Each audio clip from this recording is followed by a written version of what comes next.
તો એના પછીનો બીજો ટેન્સ છે સિમ્પલ પાસ્ટ ટેન્સ, એટલે કે સાદો ભૂતકાળ. તો એનું આપણે એક્ટિવમાંથી પેસિવ વોઇસમાં કઈ રીતે રૂપાંતર થાય એના વિશે શીખીએ આપણે. તો આ કાળની વાક્ય રચનાને પેસિવ વોઇસમાં ફેરવતી વખતે ટુ બી નું ભૂતકાળનું રૂપ એટલે કે વોઝ વેર મુકાય છે.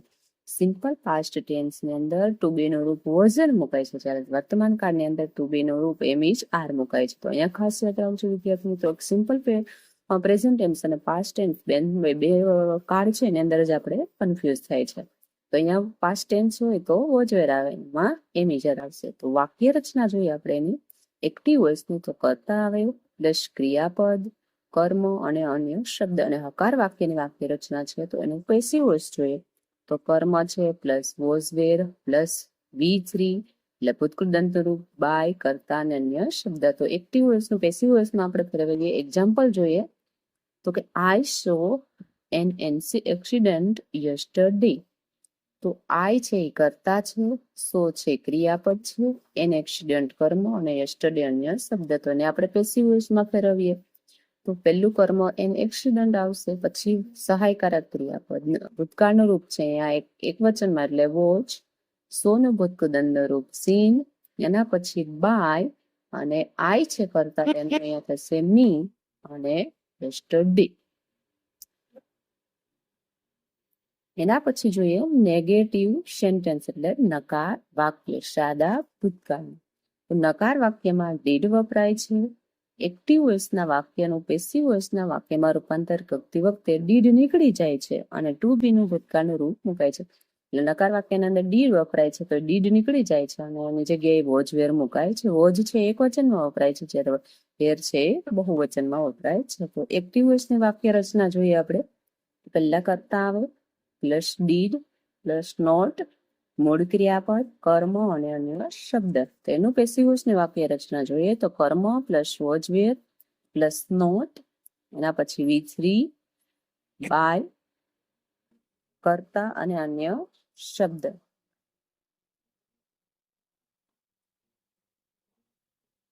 તો એક્ઝામ્પલ તરીકે she did not buy a new slate.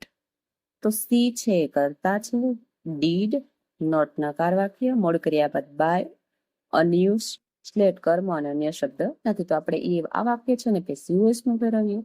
કર્મ શું બનશે તો કે અ ન્યૂ સ્લેટ, ભૂતકાળનું વાક્ય છે એટલે અહીંયા એક વચન તો વોચ, નકાર વાક્ય એટલે નોટ આવે, V3 છે તો બાય નું આવશે બોટ, અને એના પછી બાય એટલે એના દ્વારા, અને અહીંયા સી છે તેનું થશે હર. એના પછી આવે છે ઇન્ટ્રોગેટિવ સેન્ટેન્સ એટલે કે પ્રશ્નાર્થ વાક્ય સાદા ભૂતકાળના. તો ડી પેલા આવે છે ડીડ થી શરૂ થતા વાક્ય. તેની વાક્ય રચના જોઈએ. એક્ટિવ વોઇસમાં પહેલા ડીડ આવે પ્લસ કર્તા આવે પ્લસ મૂળ ક્રિયાપદ, એના પછી કર્મ, એના પછી અન્ય શબ્દ અને છેલ્લે આવશે ક્વેશ્ચન માર્ક. એને આપણે પેસિવ વોઇસમાં ફેરવીએ તો ડીડની જગ્યાએ આવશે વોઝ વેર, કર્તાની જગ્યાએ કર્મ, મૂળ ક્રિયાપદનું ભૂતકૃત V3, એના પછી બાય, કર્મની જગ્યાએ કરતા અને અન્ય શબ્દ અને ક્વેશ્ચન માર્ક. તો એક્ઝામ્પલ એના પછી છે WH થી શરૂ થતા પ્રશ્નાર્થ વાક્ય. તો એની વાક્ય રચના જોઈએ. તો એક્ટિવ વોઇસ છે તો WH ક્વેશ્ચન પ્લસ ભૂતકાળ એટલે ડીડ, કરતા, મૂળ ક્રિયાપદ, કર્મ, અન્ય શબ્દ અને ક્વેશ્ચન માર્ક. એના પછી આપણે પેસિવ વોઇસમાં જોઈએ તો WH question, was were plus કર્મ, V3 બાય, કરતા અને અન્ય શબ્દ અને ક્વેશ્ચન માર્ક. એક્ઝામ્પલ તરીકે જોઈએ તો કે when did you get the prize. Did છે તો એના ઉપરથી આપણે ઓળખી શકીએ કે આ છે એ સાદા ભૂતકાળનો છે. તો આ વાક્ય રચના આપણે ખાસ યાદ રાખવી પડે. તો WH તો શબ્દ વેન, તો વેન નું વેન આવશે. ડીડની જગ્યાએ વોઝ, કેમ કે કર્મ છે એક વચનમાં છે, પછી કર્મ આવશે ધ પ્રાઇઝ, ગેટ નું ભૂતકૃત રૂપ થાય ગોટ, V3 ગોટ બાય અને યુ નો યુ અને ક્વેશ્ચન માર્ક્સ. તો WH વાળું હતું. હવે જોઈએ વુ વાળા વાક્યો. તો વાક્ય રચના જોવાનું તો વુ આવે પ્લસ ભૂતકાળનું ક્રિયાપદ પ્લસ કર્મ, અન્ય શબ્દ અને ક્વેશ્ચન માર્ક. પેસિવ વોઇસની વાક્ય રચના છે તો by whom plus was were plus કર્મ પ્લસ V3 અને શબ્દ અને ક્વેશ્ચન માર્ક્સ. તો વુ છે તેની જગ્યાએ આવશે બાય વુમ, ભૂતકાળનું છે એટલે વોચ, ધ ગ્લાસ કર્મ અને બ્રોકનું બ્રોકન.